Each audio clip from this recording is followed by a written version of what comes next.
So in video number 1, I showed you how I turned this Barbie Looks model into an Adventure Team member. And I'm going to make some equipment for her. I made this Tic Tac backpack for a other figure, so I'm going to make her one too. So we'll start with the plain old Tic Tac packaging and rip some of the labels off. I don't have to be too particular getting all these labels off, just enough. It doesn't really matter. And this time I'm not going to use the white lid, just the clear plastic portion of this. I'm going to use some more of this camo fabric that I got at Walmart for the backpack.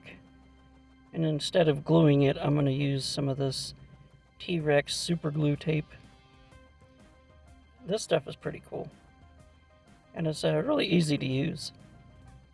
Just lay a strip down, and then you have to pull off the other backing because it's a double-sided sticky type tape. And then I'll fold this inside, or flap inside, and then it'll be completely covered. This tape holds the fabric really well, and it's going to work great. I'm going to make a fabric flap for the backpack, so I'll sew a seam down this flap that I'm making after I pin it. Since the fabric has a white inner lining, I'm lining this with some more fabric with the right side out and then super gluing that into place. I also super glued a Velcro closure, so now this backpack will have a fabric flap that closes.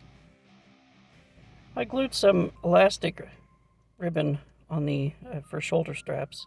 I have some of this self-stick felt pad that I'll put up towards the top portion of the backpack. I'm also going to wrap another piece of this gauze grain around the top and then around the middle and then some more at the bottom.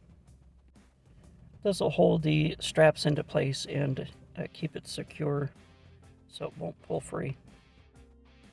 I used a spool to keep a measurement for the shoulder straps. That way they weren't flat. They had some loop to them. And I did this on the other side as well. After super gluing the bottom portions of the shoulder straps down, I covered it with some more cross grain around the bottom half. I'm using this small blue pin object to create more loops around the bottom half of the backpack. These loops can be used to hold some more equipment. I have some of these large hook and eyes that I'm going to use to make some more hooks and fasteners for this backpack. There'll be 2 on the bottom here and above these loops. I'm going to sew 2 more of these hooks up towards the middle part of the flap. I have this old brown hairband that I'm going to use for elastic to hold more equipment on if needed. The backpack turned out nice, and it goes well with her and fits her really nicely. It sits just above the shoulders, and the flap is easy to get into and store gear in here. I made this headset for her. This is experimental, and what it is a headset with a mic that moves up and down.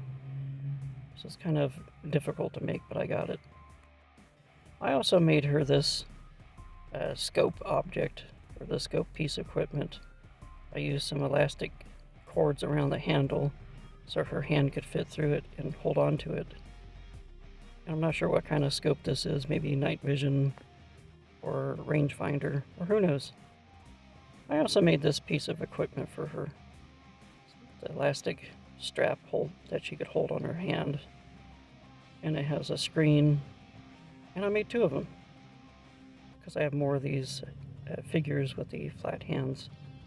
So now they have equipment that they could hold on to. I wanted her to have a main part or piece of equipment, so I made this for her.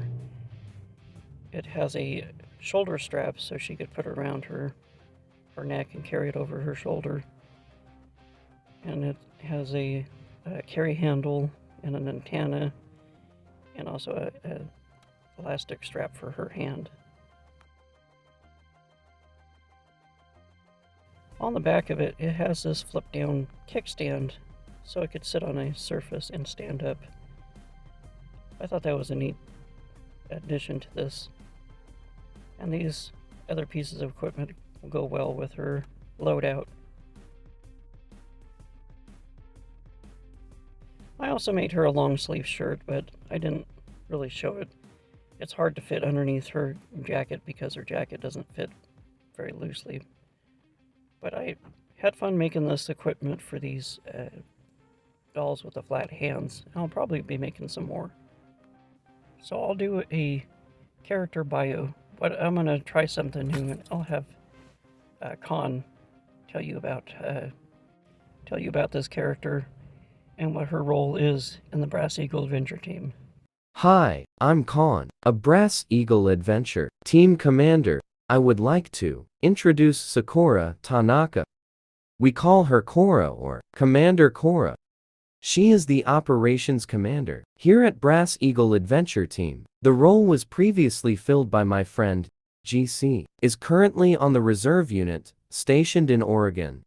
The role of the operations commander here at Brass Eagle is coordinate assignments in the field, responsible for any team members in the field, communicating with the teams, providing intelligence, logistics, updating assignment parameters, creating assignments from intelligence provided by the board of directors, aka the veteran adventurers, can create assignments for different teams, or abort any assignment, reports directly to the board of directors. She outranks everyone except the red team. We are at the same rank. She is Okinawan Japanese descent, born and raised in Central California, graduating from California State University with a transfer degree. Transferred to the Academy of Adventure at Brass Eagle HQ, graduating top of class, earning her command certification. She is extremely organized. Her small stature doesn't hold her back. She holds a black belt in Jiu-Jitsu. Cora is one of the sweetest people we know. She is the type of person you want on your side. I'm honored to have her watching our backs and keeping us on track. Please help us by welcoming Cora in the comment section below.